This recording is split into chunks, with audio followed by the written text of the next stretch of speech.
Ένας μύθος για το ελαιόλαδο: όταν το ελαιόλαδο είναι πικρό, είναι ένα προϊόν κακής ποιότητας. Λάθος. Η πικράδα του έξτρα παρθένου ελαιολάδου είναι μέρος αυτού που ονομάζουμε ως οργανοληπτικές ιδιότητες και είναι ένα από τα 3 θετικά χαρακτηριστικά του ελαιόλαδου μαζί με το φρουτώδες και το πικάντικο.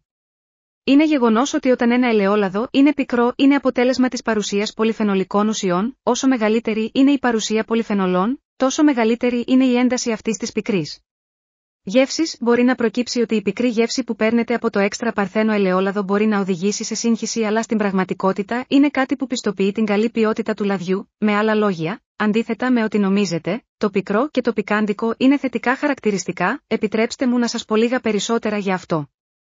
Παρόλο που αυτή η ιδιότητα του ελαιολάδου που παράγεται από πράσινες άγουρες ελιές συνδέθηκε με τις υγιείς ιδιότητές του, πριν από 2.000 χρόνια από τον αρχαίο Έλληνα γιατρό Διοσκουρίδη, η βιολογική του βάση δεν είχε αρχίσει να ξετυλίγεται μέχρι πρόσφατα, σύμφωνα με επιστημονικές